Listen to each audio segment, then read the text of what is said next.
Pastor Sidney Costa. Pastor Sidney, pode vir aqui, né? Vamos receber hoje, ela hoje de manhã. Gente, a gente está encerrando esse ano do Restore Brasil com mais que 30 eventos, na verdade, em 5 cidades, onde a gente tem atingido mais que talvez 3.000 pastores, considerando todas as coisas que a gente fez juntos. Deus tem sido muito gracioso este ano. E a gente está terminando o ano com o pastor Sidney aqui. Eu acho que a maioria de vocês conhece o ministério dele, mas ele tem uma igreja lá em Alphaville, em São Paulo, chamada Igreja Batista Memorial, em São Paulo, em Alphaville, São Paulo. E também ele é autor de um livro chamado Compre Cadeira, que é um livro bem interessante, especialmente alguns de vocês que são pastores principais na sua igreja, você quer ver crescimento na sua igreja através de crescendo na sua própria visão. Mas o que eu gosto muito sobre Sidney, além de pessoalmente, quando você vai para a igreja dele, você vai perceber que é uma igreja que sabe mobilizar as pessoas. Tem uma energia lá incrível, incrível. Ele consegue inspirar, incentivar, mobilizar. Eu acho que cada um de nós precisamos crescer nisso, amém? Então, ele tem uma igreja que eu acho que hoje em dia tem mais que 5.000 pessoas que frequentam cada fim de semana. Talvez um pouco mais, menos, não sei. Mas cresceu, acho que a igreja mais crescente em São Paulo, entre as igrejas saudáveis. E realmente é um prazer receber ele. Então, vamos orar por ele. Que Deus possa usar Sidney, essas 2 palestras que ele vai compartilhar conosco hoje de manhã. Deus, muito obrigado pela vida do Sidney. Obrigado, Deus, que ele vai passar tempo conosco. Ele tem uma agenda muito ocupada, que ele decidiu vir para o Rio de Janeiro para passar tempo com amigos aqui. Muito obrigado, Deus, pelo ministério dele, tudo que tu está fazendo lá em Alphaville, que a gente possa aprender muito hoje. Em nome de Jesus. Amém, amém. E amém. Amém. Estou com o microfone, Di. Obrigado. Bom dia, irmãos. Ele falou da agenda ocupada, mas essa é uma coisa boa de ocupar a agenda. E se envolver com pastores e poder falar para vocês é um privilégio. Mais do que um privilégio. É como se fosse uma reunião de família, né? E esse pessoal da Atos 29, Jay, essa turma dele aí, eu gosto muito dessa turma. A gente se relaciona bem, acho que pastores precisam de amigos, né? E a gente acaba ficando um pouco sozinho. Então, quando você tem um grupo de amigos, é bom a gente estar junto. E o Restore tem feito um papel, Atos 29, com todos os programas, né? Esse papel incrível de juntar pastores diferentes, gente diferente, denominação diferente. Aqui eu consigo ver a Igreja de Cristo. Eles falam muito de mobilização, de liderança. Eu queria que você falasse sobre liderança e mobilização. Então, eu dividi essa manhã a primeira parte da liderança e a segunda parte sobre mobilização. O que eu quero falar um pouquinho sobre liderança? Normalmente um pastor, ele não tem um problema de caráter. A maioria. Eu não acredito que um pastor de verdade, ele tenha más intenções. E um pastor de verdade, ele tem boas intenções. Um pastor de verdade, ele fala sobre Jesus, ele prega a Bíblia, ele não prega outra coisa. O problema do pastor não é a formação teológica, que em geral os seminários ainda dão uma boa contribuição nessa área. Então não é um problema de caráter, não é um problema de teologia, mas por que muitas vezes as igrejas não se desenvolvem, os pastores não se desenvolvem, o ministério não avança como o pastor gostaria que avançasse, e a gente acaba tendo um grupo de pastores frustrados, machucados, reféns das suas próprias igrejas. Eu cresci em igreja, né? Eu sempre gosto de contar essa parte. Eu não cheguei na igreja agora. A minha família, eu sou a 4ª geração de evangélicos. Meu bisavô foi evangelizado, foi por um pastor presbiteriano, naquela época que os pastores ainda iam a cavalo nas fazendas. Então, meu bisavô se converteu. Depois, meu avô, minha mãe. Eu sou a 4ª geração. Eu era inicialmente presbiteriano, eu nasci numa família presbiteriana. Minha família é fundadora da igreja presbiteriana em São José dos Campos. E depois, aos 22 anos, eu vou para a faculdade batista e de verdade me converti, me virei batista. Não é brincadeira. Mas aí eu acabo indo para a igreja batista. Então, hoje eu sou um pastor batista. Eu tenho um amigo que ele fala, você não é batista, você está batista. Eu sou de Jesus e sou da igreja de Cristo e a gente serve numa comunidade. Mas então eu cresci em igreja. Então, participando de liderança de igreja desde sempre. Mesmo aqui no presbiteriano, você começa líder da UCP, que era a Liga Juvenil, depois você vira líder da UPA, depois o MP, Marquito, me ajuda, né? Depois você fica diácono, aí você vai subindo, aí você vira presbítero, depois, se você vai a um seminário, você é ordenado pastor. Então, eu estava ali, naquele meio. E eu falo, puxa vida, dá para você ser líder de uma igreja e ser feliz. Dá para você ser líder de uma igreja e realizar coisas. Dá para você ser pastor de uma igreja e não precisar tomar o omeprazol para ir na reunião dos pastores, nem na reunião da liderança. Sabe aquelas reuniões de liderança? E dá para você se realizar numa igreja e cumprir os seus chamados, servindo uma comunidade, expandindo o reino, mobilizando pessoas. Dá para você ser um líder de igreja e ser uma pessoa saudável. O problema é que, às vezes, a gente se adoece. Os líderes se adoecem. Depois a igreja me machucou, mas a gente só é machucado quando a gente permite ser machucado. Então, por isso que é importante. Eu queria falar com vocês hoje sobre liderança, um conceito que tem orientado a gente, e depois sobre mobilização. Mobilizar a gente é muito gostoso. Você vê coisa acontecendo. O ministério da gente, na verdade, são pessoas. Ministério é gente. Não existe ministério sem gente. Não existe pastor sem rebanho. Olha que coisa interessante. Não existe comunidade sem ter um corpo. Não existe comunidade sem ter uma presença num lugar, que você mudando um lugar. Não é um hall de membros, não é uma lista, não é um número. O Jay fala, tem 5.000 e pouco. É verdade, eu também não sei direito quanto tem. Por mim, eu rasgaria aquela coisa chamada hall de membros. Eu teria só... Quer se engajar na comunidade, no reino? Pode vir. Mas a gente ainda chega lá. Acho que isso é uma evolução que nós todos vamos chegar lá. Daquele negócio. Quantos membros tem a sua igreja? Essa é uma pergunta tentadora para pastor e constrangedora para pastor. É tentadora que alguém pergunte para você quando a sua igreja está crescendo. E é constrangedora quando você passou 15 anos numa igreja. E quantos membros tem sua igreja? 100 membros, mas a gente tem qualidade. O cara já diz o mais. Lembra? Já viu isso? Porque ele passou 20 anos ali e ele não conseguiu, mas ele é uma boa pessoa, ele tem caráter. Ele cuida bem da família dele. Ele tem uma boa teologia. Ele conhece teólogos profundamente, ele estudou grego, ele até lê em hebraico, ele lê de trás para frente. Esse não é o problema do pastor. Então, para a gente falar de liderança, eu gosto muito de falar... Eu gosto de olhar os líderes. Deixa eu achar a minha apresentação aqui. Os líderes... da Bíblia. E pensei hoje da gente começar com Moisés, com José. Um exemplo para mim. Só que eu gosto de ler a história de José de um outro aspecto. Não vou contar a história de José porque todo mundo sabe, mas eu queria que a gente pensasse. Para mim, José foi um grande líder. Vocês concordam?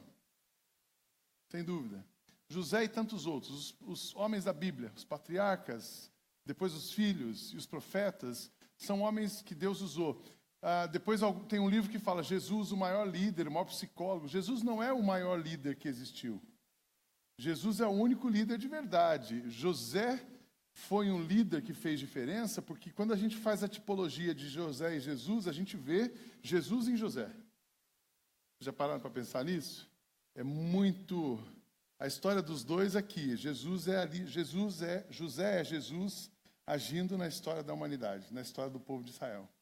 Mas eu queria ler com vocês um pouquinho de José para a gente resgatar algumas coisas do modelo de liderança de José. Que cara fantástico, que cara incrível. E depois você vai ver porque eu vou aplicar algumas coisas disso.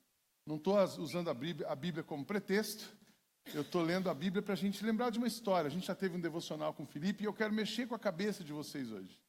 Isso é muito importante. Qual é o seu papel de líder numa igreja? Você vai falar assim, pô, sim, mas você vai dar uma palestra sobre liderança e vai falar o que você vai falar agora? Eu vou falar para você agora o seguinte. O seu papel como líder na igreja não é fazer a coisa acontecer. Sidney, mas a palestra é de mobilização. O seu papel não é fazer acontecer. O seu papel é não atrapalhar Deus, porque Ele vai fazer acontecer. Amém? Alguém tem dúvida que Deus quer salvar as pessoas? Alguém tem dúvida que Deus quer que uma igreja cresça? Alguém tem dúvida que inúmeras igrejas sejam plantadas? Alguém tem dúvida que o Rio de Janeiro e o Brasil acabe com a pobreza, a miséria, a desigualdade, a violência? Alguém tem dúvida disso, que Deus quer isso? Claro que não. Agora, o nosso trabalho é não atrapalhar Deus, porque Ele vai fazer. E o problema dos pastores, da igreja, dos líderes, é que nós atrapalhamos Deus. Quando que a gente atrapalha Deus? Quando a gente se mete no que a gente não tem que se meter. Quando a gente põe na nossa mão uma coisa que é dele. Então, eu quero ajudar vocês hoje nessa manhã. A minha fala, apesar de falar de liderança e mobilização, eu quero que você saia daqui. Eu vou liderar e vou mobilizar para não atrapalhar Deus, porque Ele quer mudar a sua igreja, Ele quer abençoar a sua igreja, Ele quer abençoar as pessoas que estão no seu pastoreio. Ele quer abençoar as pessoas que vão ser alcançadas pela igreja que você ainda vai plantar. Aqui tem plantador, aqui tem gente plantando, plantador ou já pastor de igreja. Então, o seu trabalho é não atrapalhar Deus. Vamos ler um pouquinho da história de José para a gente ativar a nossa mente. Jacó habitou na terra de Canaã, onde seu pai tinha vivido como estrangeiro. Essa é a história da família de Jacó. Quando José tinha 17 anos, pastoreava os rebanhos com seus irmãos. Ajudava os filhos de Bila e os filhos de Zilpa, mulheres do seu pai, e contava ao pai a má fama deles. Olha, começa aqui a confusão na história de José. José não era filho de uma família doriana, papai, mamãe e os filhinhos. Ele era filho de uma família disfuncional, tinha os filhos de uma, tinha os filhos da outra, e ele estava no meio daquela história. Olha que coisa interessante. Eu gosto de ler a história de José. Eu sou um cara, eu sou celebrante. O que é um celebrante? Eu participo desde 2003 celebrando a recuperação. Eu tenho esse mindset de olhar as histórias e a vida da gente com a emoção, o aspecto emocional. Para mim é uma visão tricotomista. Agora eu estou mexendo com os teólogos aí, né? O corpo, a alma e o espírito. Às vezes o cara é muito bom de corpo, é muito bom de... mas a alma dele tem dobras. Então, a nossa história pesa mais no nosso dia. Um líder precisa lidar com as suas emoções. Então, desde 2003, eu venho um dia de cada vez, todos os dias com Jesus, lidando com as minhas emoções. E isso acaba aprendendo a ler as histórias. Então, a história de José, eu falo assim, meu Deus, José era um cara, filho de uma família disfuncional. Ele vivia numa casa que o pai tinha 2 mulheres e tinha um monte de irmão. Mas não para por aí. Ele ajudava os filhos de Bila e os filhos de Zilpa, mulheres do seu pai, e contava ao pai a má fama deles. José ainda era o filho caçula e era o dedo duro da família. Sabe aquele que ninguém gosta dele? O cara que, o pai usava José como traficante de informação. Ora, Israel gostava mais de José do que de qualquer outro filho, porque ele havia nascido em sua velhice. Ainda tinha isso. Sabe qual é o filho preferido? Guarda isso, são 3. O ausente, o doente e o caçula. Isso é um ditado, um provérbio árabe. O filho preferido, o ausente, o doente e o caçula. José era o caçula. E o seu pai não escondia que ele era o preferido. Já pensou você todo dia olhar para o seu irmão mais novo e o seu pai dizer para você assim, quem aqui é o filho mais velho? Quem é o mais novo aqui? Tem alguns novos. Esses são os preferidos, né? E todo dia você crescer e os seus irmãos ouvindo seus pais dizerem assim, essa aqui é o meu preferido, era a minha preferida. Os irmãos odiavam José. Tamanha era a disfunção da mente e da emoção do seu pai. Israel gostava mais dele porque nasceu na sua velhice. Por isso mandou fazer para ele uma túnica longa. E o pai não tinha bom senso, ele ainda reforçava aquilo. Ele deu um presente melhor. Quando os seus irmãos viram que o pai gostava mais dele do que qualquer outro, odiaram-no e não conseguiam falar com ele amigavelmente. Então, ele vivia numa casa de intrigas, confusões, ódios, mágoas, ressentimentos, ofensas. Tudo isso fazia parte da família de José. Olha que família boa. Quando os seus irmãos viram que o pai gostava mais do que o dele, odiaram-no e não conseguiam falar com ele amigavelmente. Certa vez, José teve um sonho e quando contou aos seus irmãos, eles passaram a odiá-lo ainda mais. Aí complica a coisa, porque eles eram uma família religiosa, então eles ouviam Deus através de sonhos, e José teve um sonho. Qual era o sonho? Ouça um sonho que eu tive, disse-lhes. Estávamos amarrando os feixes de trigo no campo, quando o meu feixe se levantou, ficou em pé, e os seus feixes se ajuntaram ao redor do meu e se curvaram diante dele. Cara, quem é você, José? Você está pensando que você é a última bolacha do pacote? A gente vai se curvar diante de você? Imagina, o cara que já era odiado, ele passa a ser mais odiado um pouquinho mais. Os seus irmãos lhe disseram, então você vai reinar sobre nós, quer dizer que você vai nos governar. E o odiaram ainda mais, por causa do sonho do que tinha dito. Depois teve outro sonho e contou aos seus irmãos, e não parou por aí. Tive outro sonho, desta vez o sol, a lua, as estrelas e 11, o sol, a lua e 11 estrelas se curvavam diante de mim, o pai, a mãe e os irmãos. A coisa piorou de vez. Quando contou isso ao pai, o pai o repreendeu. Até o pai caiu a ficha aí nesse momento. Que sonho foi esse que você teve? Será que eu, sua mãe, seus irmãos, viremos a nos curvar até o chão diante de você? Assim os seus irmãos tiveram ciúmes dele, e o pai, no entanto, refletia naquilo. Para a gente avançar um pouquinho na história de José, vocês lembram disso? Daí José é vendido como escravo, eles falam para o pai que ele tinha morrido. Então, aquela família tem um segredo mentiroso. Eles crescem, eles passam os próximos anos, os irmãos aqui, o pai, vivendo um segredo de família. Toda família tem segredo. Então, aquela família de José era uma família torta. Mas José vem para cá, para o Egito. Ele se destaca pela inteligência. Ele foi vendido como escravo, mas ele se destaca pela inteligência. E logo ele estava trabalhando na casa da mulher de Potifar. Ele era o chefe lá. E José deveria ser um cara bonito. Ele devia fazer academia lá no Egito, ele devia tomar whey protein, ele estava todo sarado. Ele era tipo Jay Bauman jovem, né? Imagina o Jay jovem, é o José. Jovem, quando ele era jovem, né? Porque você já está mais para o nosso lado aqui, né?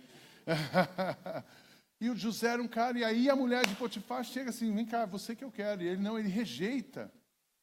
Apesar dele ter um problema de autoestima, apesar dele ter sido rejeitado e desprezado pela sua família, apesar dele ter toda uma história complicada, ele mantém a fidelidade dele a Deus. Aquilo não afeta a decisão dele naquele momento. E ele rejeita, vai para a cadeia, ele perde tudo de novo. Olha a história de José, um cara que já tinha sido rejeitado, era o preferido, depois foi rejeitado, desprezado, preferido, rejeitado, desprezado outra vez. Se recompõe, porque aí os sonhos, e tem os sonhos, 7 anos, vacas magras, vacas gordas e etc e tal. Ele é reconduzido. Aí depois que ele é reconduzido, ele tem uma história de superação. José tem uma história de superação todos os dias, como líder. Ele cai e levanta, ele cai não, fazem ele cair e ele se recompõe.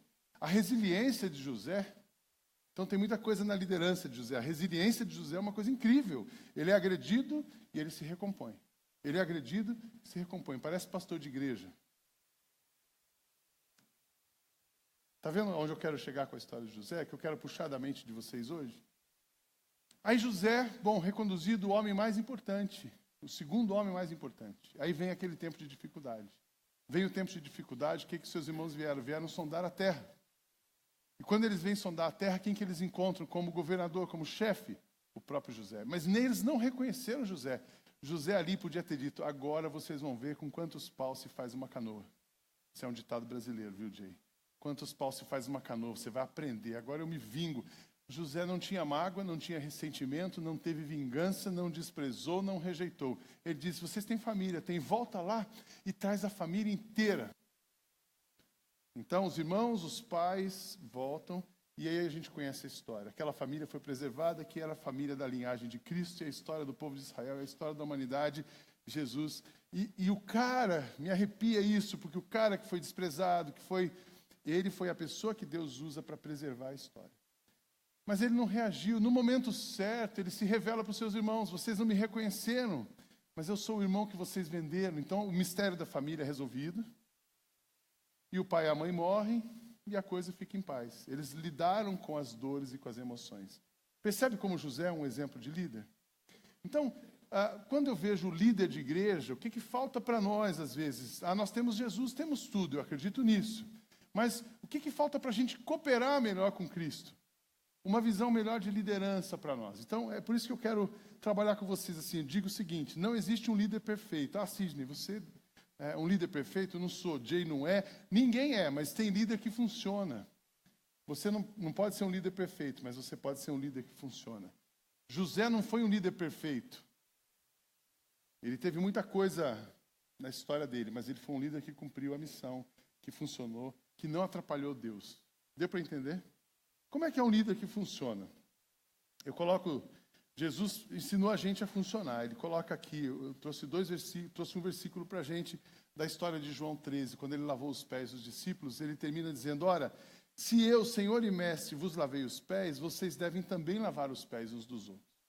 Para mim, um líder que funciona, esse é o papel de um pastor, é o cara que está com uma bacia e com uma toalha na mão.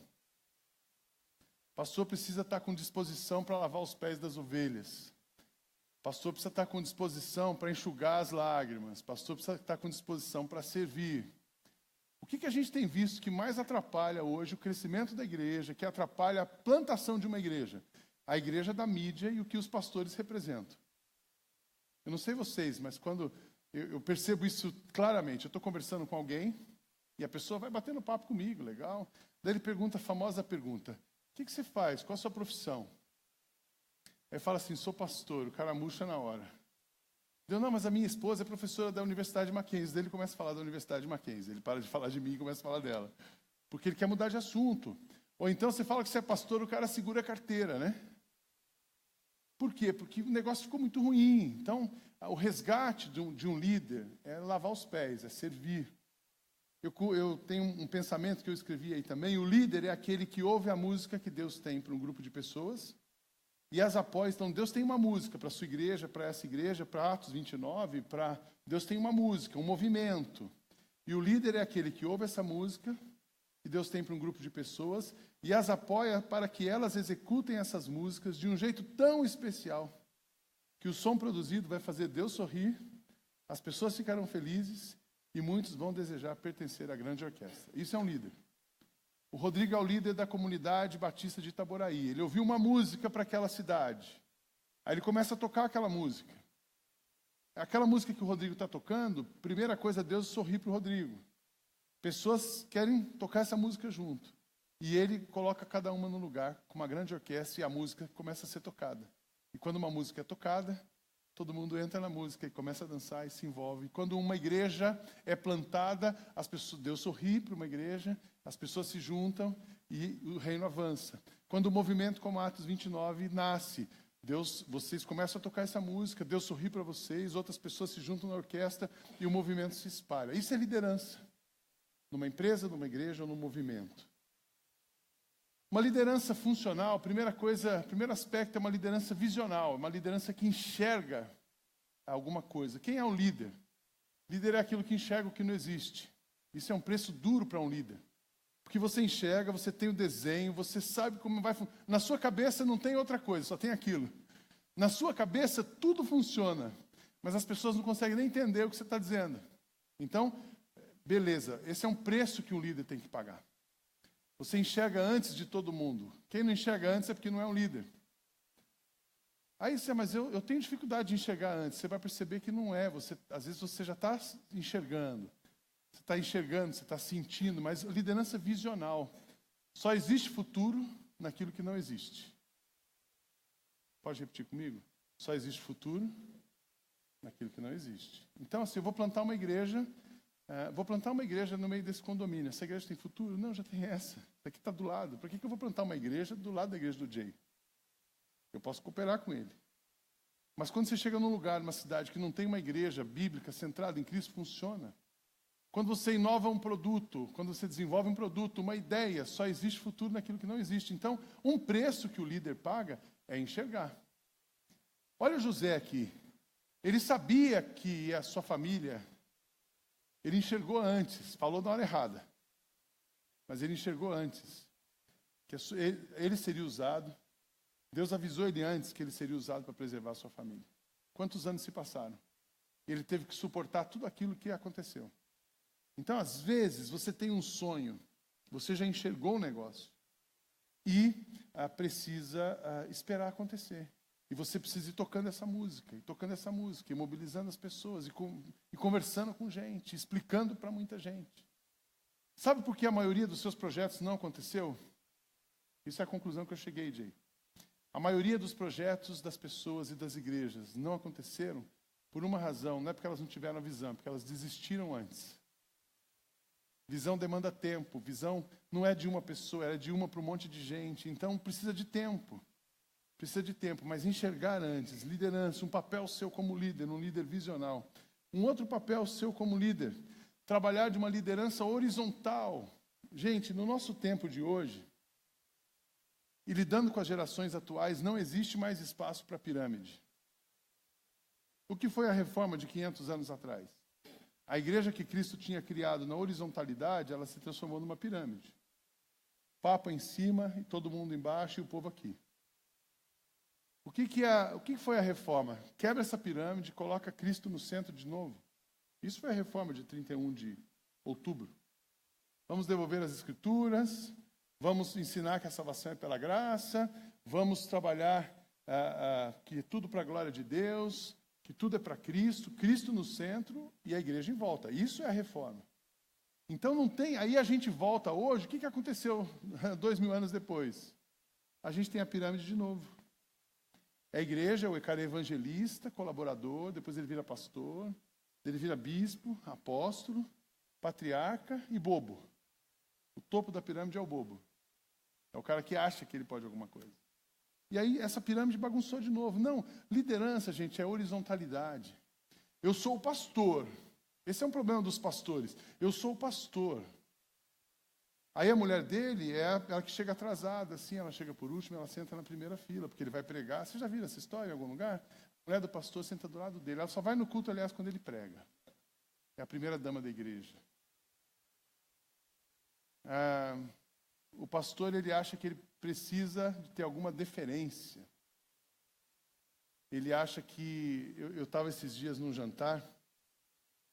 Quem me conhece sabe que eu sou bem vira-lata. Vira-lata é o seguinte, chamou, eu estou indo, né? E a gente tem um projeto social lá na igreja e estava precisando de levantar recursos para aquele projeto. Cada área, cada frente e tal. Então, 90 meninas de uma comunidade, a gente precisava levantar grana para aquilo. E eu gosto de cozinhar, meu hobby é cozinhar. Meu primeiro hobby é cozinhar. O segundo é comer. E o terceiro é comprar comida. Tenho 3 hobbies. E aí eu disse, eu vou fazer um jantar. Eu fiz um jantar para 52 pessoas. Fiz uma lista. De 52 pessoas que poderiam pagar um valor bem generoso por aquele jantar. Bem generoso mesmo. Eu não vou nem falar o valor aqui para não complicar. E convidei um sommelier, crente. Convidei uma chocolatier. Eu me meti a chefe. E a gente fez um jantar. Um jantar assim daqueles VIP, padrão J. Bauman. Ou Marquito. Pode escolher. Aquele jantar que você chega, 5 entradas, vinhos harmonizados com a entrada, coisa que gente rica adora, sabe? Porque o cara ia pagar por aquele jantar e aquele pagamento era uma doação. Então nós fizemos o jantar. Eu convidei, 80% era gente da igreja, 20% era gente de fora, que eu não conhecia e não crente. Foi muito bonito. A gente pensou nos detalhes, desde a hora que o cara chegasse, ele ter uma experiência de generosidade e amor, ele receberia amor e seria convidado a amar. Mas, enfim, o jantar foi bacana, 10 serviços, entradas harmonizadas. Falar de vinho aqui dá problema, né? Isso vai para a internet depois, né? Mas tinha vinho harmonizado na entrada, tinha um vinho harmonizado com o prato principal. Vem a chocolatier, explica uma seleção de chocolates que ela fez e os vinhos harmonizados com chocolate e tal. E sabe como é que todo mundo arrumado? Era uma casa bem bonita, um pessoal chique, assim. E eu estava lá vestido de calça preta, camiseta preta. Eu era o chefe de cozinha. Eu cozinhei a tarde inteira para aquele pessoal, tomei um banho, desci para receber a turma, sentei num canto lá com a minha esposa, numa mesa com o pessoal da ONG. E aí eu depois no dia, e levantamos, foi uma benção aquele dia. A gente levantou um valor que dava para sustentar por 4 meses o projeto. A gente sustenta, com um jantar, sustentando 4 meses, 90 meninas. Um dono de uma empresa deu um ônibus para o projeto, porque as meninas às vezes não conseguem vir porque o transporte público não funciona. Ele falou assim, não, elas não vão mais faltar a aula por causa de transporte. Eu vou doar um ônibus para elas. Doou um ônibus, esse homem se converteu. Aquele jantar mexeu no coração dele. Foi lindo. E aí um amigo diz, Sidney, se fosse da igreja de onde eu vim, como é que ele ficou observando? Ele não ficou observando o jantar, ele ficou observando a minha e a minha esposa. Como é que seria a atuação de um pastor da igreja naquele jantar? Primeiro, eles iam chegar no meio do jantar. Eles seriam as estrelas do jantar. A mulher dele ia chegar com uma bolsa bem grande, Louis Vuitton, nem que fosse da 25. Mas ela ia chegar com uma bolsa grande, bonita, arrumada, no meio da festa, tudo giraria em torno dele. Eles seriam as estrelas da festa, porque afinal era um jantar beneficente da igreja, de um projeto da igreja. E você estava lá de cozinha, na hora de servir a comida, eu ainda botei um avental e fiquei servindo o pessoal. Horizontalidade. E aquelas pessoas doaram. Todo mundo já cansou de pastor fake. Todo mundo já cansou de pastor querer ser bajulado. Todo mundo já cansou de pastor achar que ele tem que ter privilégio. Então, gente, liderança precisa ser horizontal. é Cristo no centro e todo mundo no mesmo patamar. A gente reclama do presbítero, às vezes, porque a gente quer estar no lugar dele. A gente disputa com o líder.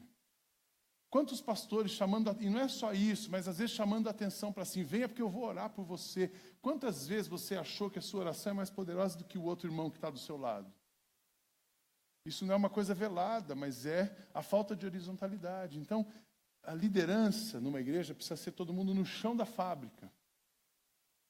Lá na nossa igreja esse paradigma virou realidade, Jay. Então a gente, por exemplo, na nossa igreja, a gente não tem gabinete pastoral. O Felipe esteve lá, ele viu isso. O Roberto acho que foi lá também.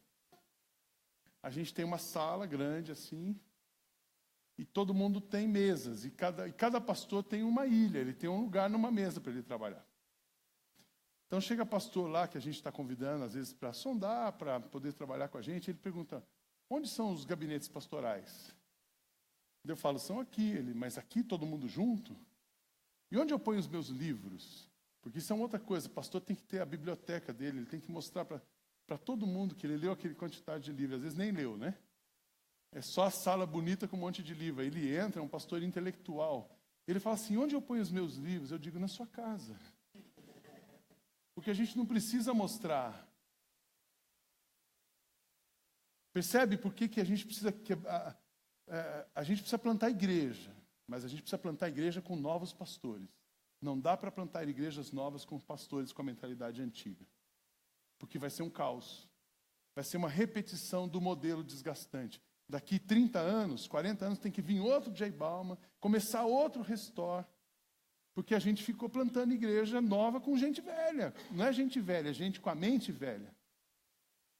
Eu amo a reforma, eu sou reformado, eu tenho origem presbiteriana. Olha que coisa, eu sou batista, calvinista, reformado, mas contemporâneo. Mas o que é reforma? O que significa para muita gente o modelo reformado no Brasil? Significa que o cara botou uma camisa xadrez, deixou a barba crescer, colocou um óculos hipster e ele virou reformado. Isso não é ser reformado, isso é ser hipster. Confunde a cabeça das pessoas. Sou reformado. O sujeito faz o cabelo degradê, a barba grande, deixa o óculos, pôs a camisa xadrez, anda de tênis, porque o Jay anda de tênis, ele é bem light, e ele é reformado. Reforma passa por igualdade, horizontalidade. Está entendendo? Então nós precisamos, pastores, a gente não mobiliza a gente, porque o cara vê assim, aquele pastor se achando melhor do que o outro. Eu cheguei uma vez numa igreja, perguntei, gostei hoje aqui, diferente da outra vez que eu vim. Sua equipe aqui. Eu cheguei numa igreja uma vez, assim, o PowerPoint. O cara falou assim, PowerPoint não é comigo, eu sou pastor. Pode me ajudar com o PowerPoint? Não, eu sou pastor, o PowerPoint é lá. Você já pensou um pastor achar que o cara que fica no PowerPoint é menor do que ele? Se o cara pode atrapalhar toda a mensagem dele. Se eu fosse o cara do PowerPoint aquele dia, eu ia fazer o cara errar tudo. Porque eu não sou igual José, né? Percebe, gente? Eu sou pastor, mas eu posso pegar o seu PowerPoint. Hoje eu mandei para o Renato, mandei para o Jay. Chegou, não, está tudo certo.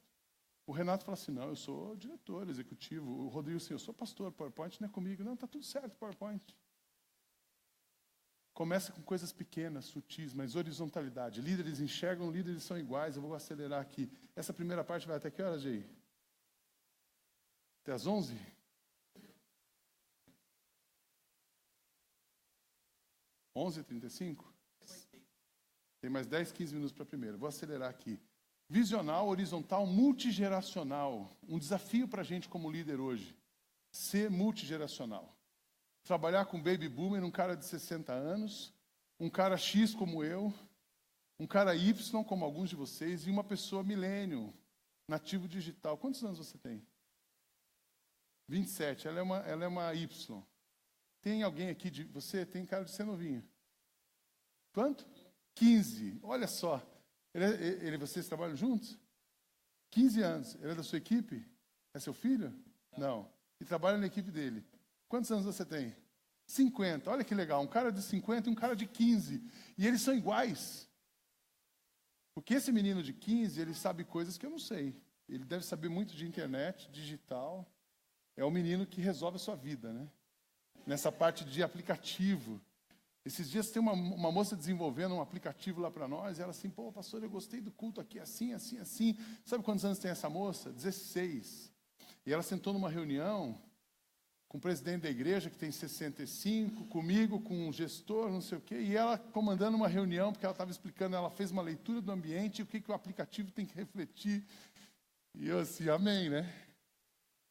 Mas a gente não foi acostumado, nem aprendeu a respeitar as novas gerações.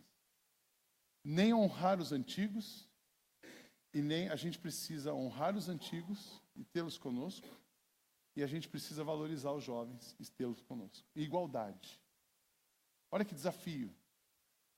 Aí fica o pastor ali, com aquela formalidade, se achando melhor do que o cara da nova. Esse menino de 15 anos, ele deve ter alguma coisa muito boa para ajudar esse irmão. Ele tem contribuições para a igreja, tanto quanto outra pessoa, só que com contribuições diferentes. Então, liderança é multigeracional, não é focada numa coisa só. E por último, para a gente olhar 12 Cs, liderança tem que ser para o bem coletivo, não pode ser para o seu benefício. É muito interessante, um plantador começa bem.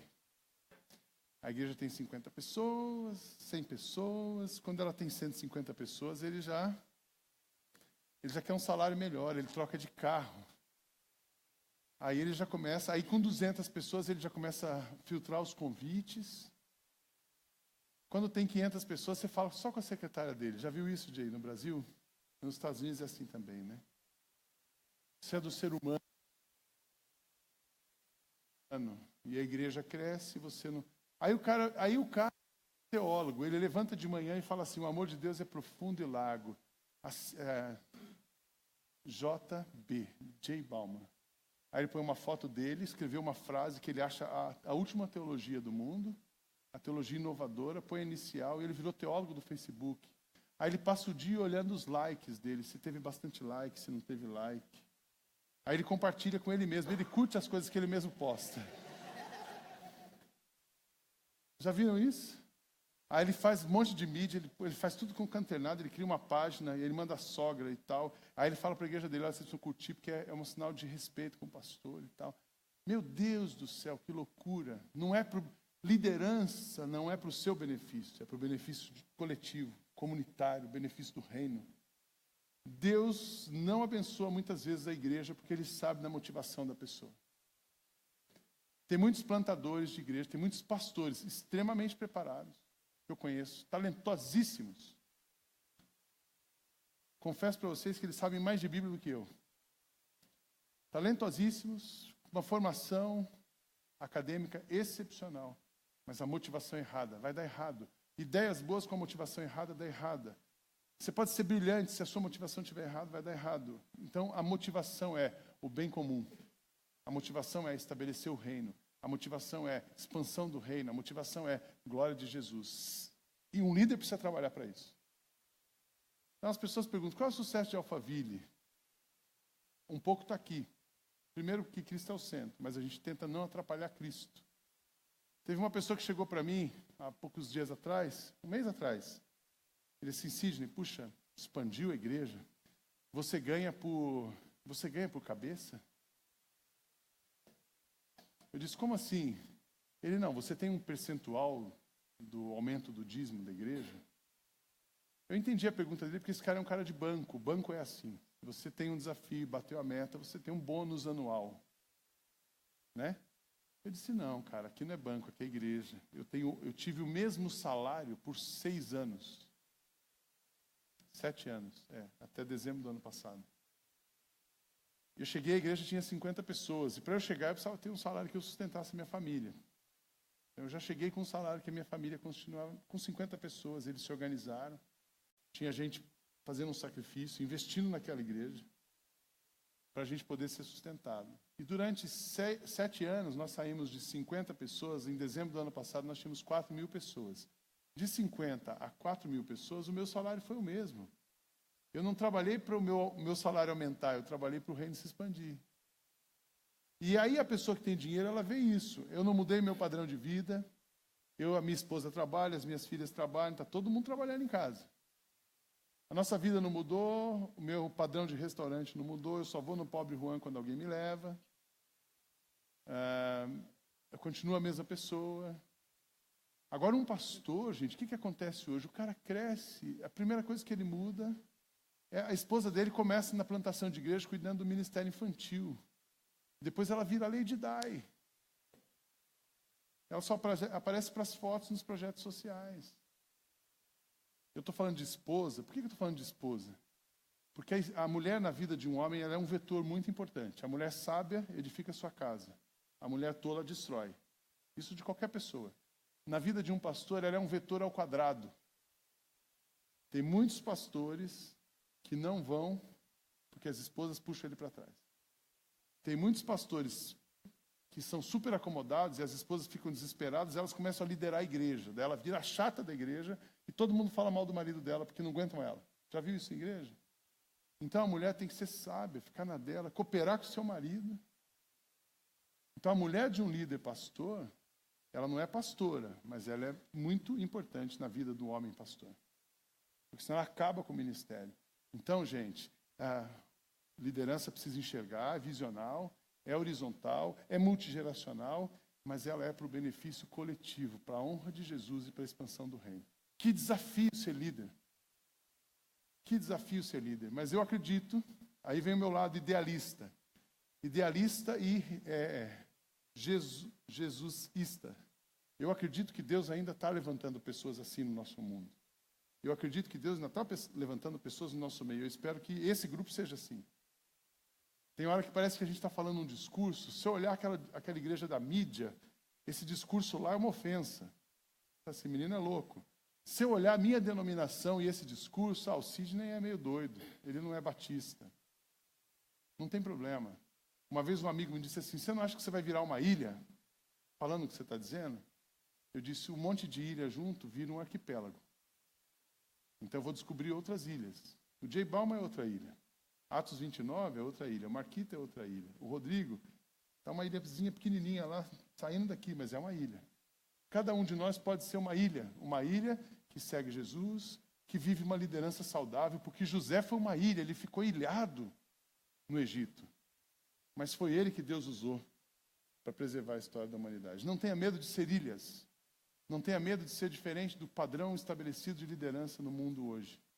Na nossa equipe, eu coloquei alguns, a gente chama de Cs, coisas que combinam conosco. Pensando no Bill Hybels, quem já leu aquele livro Liderança Corajosa do Bill Hybels, tem os 3 Cs, caráter, competência e combinação. Aí peguei aquela linha, a gente passou semanas conversando sobre isso, e nasceram 12 Cs. Então, os Cs da nossa equipe lá. Primeiro, um líder da nossa equipe, ele precisa ser cooperativo. Qual o contrário de cooperação? Quem não coopera está competindo. A gente não pode competir e cooperar. Estou competindo com o Marquito. O Marquito está plantando uma igreja, quem vai mais? Eu estava falando ontem para o Jay de uma igreja que faz uma arte. A gente trouxe um pastor americano para falar na nossa igreja. Tinha um investimento, tinha passagem, tinha uma oferta, e não era uma coisa tão simples. Aí uma igreja do lado conseguiu levar esse cara lá, na mesma época que ele estava. E fez uma arte, dizendo assim, este aqui é um pastor americano. E a gente era uma conferência que tinha uma taxa de inscrição. Aí a igreja vizinha faz assim, esse aqui é um pastor americano, tem gente cobrando para você ouvi-lo, aqui na nossa igreja é de graça. O que é isso? Isso é competição. A gente só tem um adversário. Com quem que a gente está competindo? Com o diabo. É dele que a gente quer fazer gol. É saquear o inferno. A gente não compete com o reino. Eu não vou competir com outro pastor, eu não vou competir com o meu colega. Então, ao contrário, nós precisamos, líderes de hoje, sejam cooperativos. Segundo, se comuniquem bem. Esse é um outro problema. Você tem boas ideias, mas não comunica as suas ideias. Você tem boas ideias, mas fica sentado no seu gabinete. As pessoas, eu descobri na minha experiência, que eu cobrava muito as pessoas e tinha falsas expectativas de coisas que eu não pedi para elas, que eu não ensinei para elas. Então, o seu trabalho como líder é comunicar. Sua segunda função, comunicar. Quanto mais a sua igreja crescer, mais é necessária a comunicação. Eu tenho um amigo parceiro lá da equipe, ele fala assim, Sidney, seu papel é comunicar, isso aqui você precisa comunicar, isso aqui você precisa comunicar. Domingo passado eu fiz um Vision Day, eu comuniquei de novo toda a história, toda a visão, todo o rumo da igreja, comunicar. Então, cooperação, comunicação, captação no sentido de você ter um radar. O que está acontecendo à volta de você? Às vezes você está achando que você é a oitava maravilha do universo e o mundo está indo para uma outra direção. Às vezes a sua cidade está precisando de uma coisa, a sua comunidade está indo para uma direção e você está ali no seu castelo. Você está ali na sua teologia e o seu radar não está ligado. O pastor tem que ser igual o Siri, gente. Ele está andando para uma direção e o olhinho dele é assim, né? Líder ele fica antenado.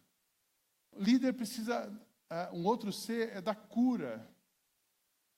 Você precisa ter a sua alma, a sua história redimida.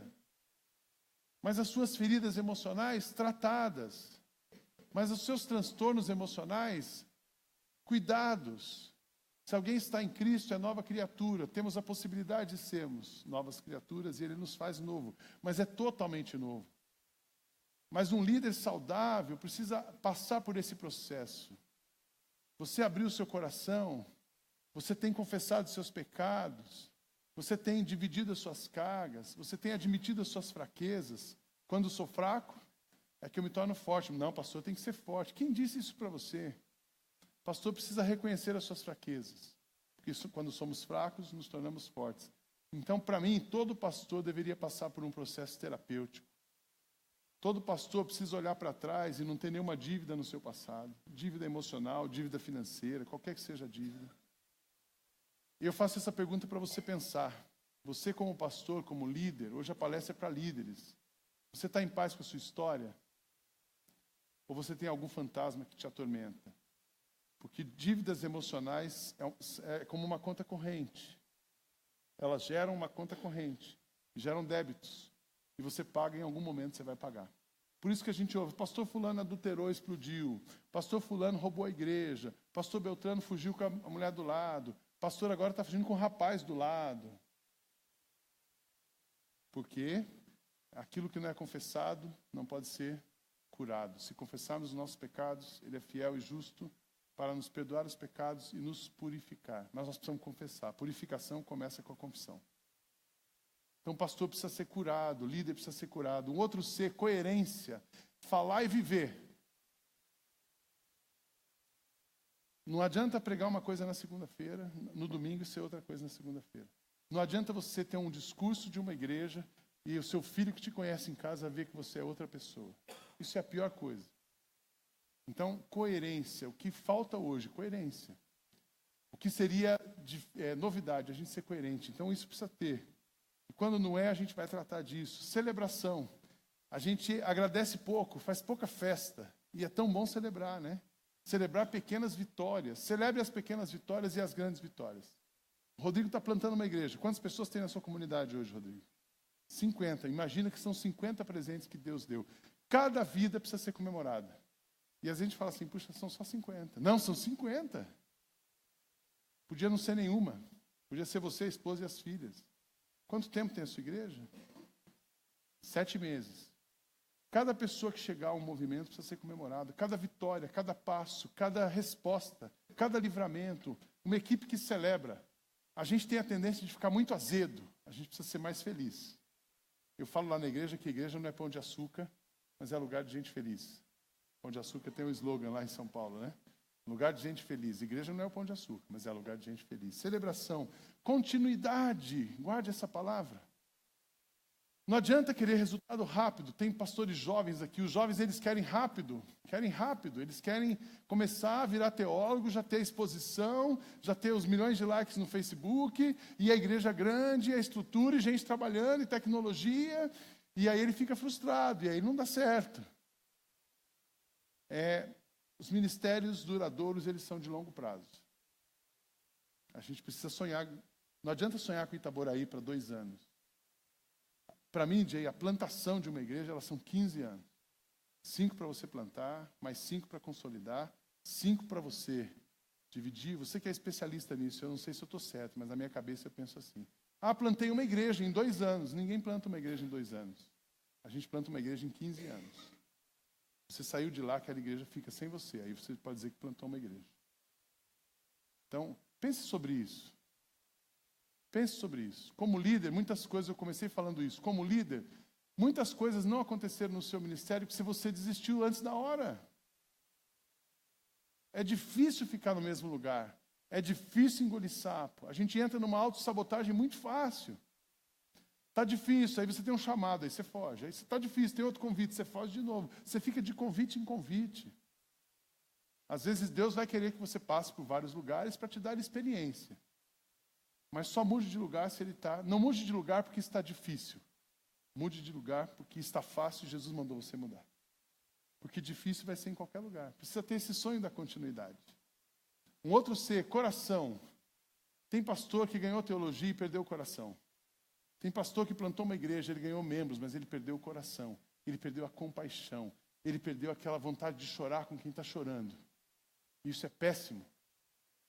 Coração, não deixe nada roubar o seu coração. A pior coisa que tem é um pastor sem coração. Um pastor pregando um sermão técnico sem coração. A minha filha estuda numa escola confessional. Estudava, agora não mais. Mudou para uma outra faculdade, é confessional também, mas... E eu tinha que ir nos cultos, às vezes, culto de formatura, culto daquilo. Eu falava assim, meu Deus do céu. Aí aquela escola cheia de pais. E subia um pastor para dar uma palavra. E o cara dava uma palavra que ninguém entendia. Que era bíblica, estava na Bíblia. Graças a Deus que pelo menos o versículo era bíblico. Porque a Bíblia não volta vazia. Mas ele falava aquilo completamente sem nenhuma alma, sem nenhum coração. Estava cumprindo uma tabela e descia. Que oportunidade ele perdeu de conectar aquelas pessoas com o dono da vida. Com o Senhor da Bíblia. E eu falava para minha esposa, Cátia, parece que esses pastores perderam o coração. Tiraram o coração deles, só tem teologia, cabeça e corpo. Nós precisamos de coração. Não perca o seu coração. Não perca a sua paixão pelas pessoas. Não perca a vontade de perdoar aquele que te ofendeu. Não perca a disposição de receber aquele que foi embora da sua igreja e depois quer voltar. Um pastor não pode perder isso. A gente pode viver com mágoas. É bonito a gente cantar, né? Me ama, ele me ama. Não tenho tempo para perder com ressentimentos. A gente canta isso todo domingo, mas não perdoa o irmão. Então não minta quando você canta. Mas também não minta quando você é pastor. Coração. Estou terminando. Coragem. Coragem para enfrentar as coisas que você pode enfrentar. Serenidade para aceitar as coisas que você não pode mudar. E disposição e sabedoria para discernir entre uma e outra. Mas um pastor precisa ser corajoso. É fácil plantar uma igreja, Rodrigo? Não. É fácil, Jay, começar um movimento? Não. É fácil ser pastor? Não. É fácil ser presidente de uma multinacional? Não, não tem nada fácil na vida, mas tudo é fácil. É fácil plantar uma igreja porque Jesus já chegou em Itaboraí. É fácil liderar um movimento porque ele quer igrejas saudáveis no Brasil. Aí é fácil, porque ele vai na frente. Mas é difícil porque dá trabalho. Sejam corajosos. Um líder, um outro ser, catalisação. Lembra na química, uma aulinha de química? Catalisador é aquele que junta os elementos. Ele não promove a reação, ele catalisa os elementos para eles reagirem entre si. Então, um líder, ele é um catalisador. Ele não é o reagente. É muito interessante. Você junta uma pessoa aqui, a outra ali, a outra ali, a outra, põe para trabalhar e você sai fora. Aconteceu a reação. Eu tinha uma mentoria uma vez com um homem, uns 80 anos de idade, ele passou uma semana com um grupo de pastores. E no último dia eu lembro que eu fiz uma pergunta para ele, qual é o conselho mais importante que você dá para a gente? Aí ele disse assim, olha, quanto maior você quiser que o seu ministério seja, menor você precisa ser dentro dele. Por quê? Se você for grande, não sobra espaço para os outros. Quando você diminui, os outros crescem. Então, é um desafio para nós. Catalisação, consciência. Consciência em paz, consciência do que acontece, consciência de que tudo está acontecendo e que Deus está na frente. E por último, combate. O ministério, a liderança, um trabalho, é um combate. Combatir, por isso que Paulo falou, combatir o bom combate. Tem trabalho todo dia, gente. Quanto maior a sua igreja for, mais combate você vai ter. Mas é o bom combate. Eu tenho um amigo que ele me liga, e aí, como é que tá? Eu falo assim, eu não falo que eu estou cheio de problemas, eu falo assim, estou cheio de oportunidades. Problemas são oportunidades. Então, o dia que eu falar para você, estou cheio de oportunidade, que eu estou combatendo um monte de coisa, que normalmente o combate se resume em duas coisas. A gente combate a carne e a gente combate o diabo. A carne, ela não melhora e o diabo não desiste, ele fica rondando em volta da gente. Então, a gente está sempre combatendo essas duas coisas. Combati o bom combate, completei a carreira, guardei a fé. Esse é nosso alvo como líderes. É isso que Deus espera ouvir de nós. Eu termino dizendo aquele texto de Atos, Paulo falando em Atos 20 e 29. Esse é o meu texto. Como líder, é o texto que eu processo todo dia, é o texto que eu penso em todas as oportunidades, tem me ajudado a manter no meu lugar, tem me ajudado a manter a sanidade emocional e espiritual e tem me ajudado a manter a coragem. Em nada considero a vida preciosa para mim mesmo, contanto que eu complete a carreira e a missão que me foi dada de anunciar o Evangelho da graça de Cristo. Ponto. Se isso acontecer, seremos líderes bem-sucedidos. Eu sei que é muito assunto, é muito rápido, mas que Deus abençoe essas lideranças. Eu queria orar nesse primeiro momento para a gente ir para o intervalo. Jesus, eu quero orar por esses líderes, por todos nós, na verdade. Nos colocarmos nas tuas mãos. É um desafio muito grande ser líder. Mas é possível que a gente seja a pessoa que o Senhor quer, no lugar certo, fazendo o que o Senhor quer. Abençoe-nos enquanto homens e mulheres que estão dispostos a liderar e servir no teu reino. Essa é a nossa oração, em teu nome assim fazemos. Amém. Muito obrigado. Obrigado. Muito obrigado, Sidney. Yeah.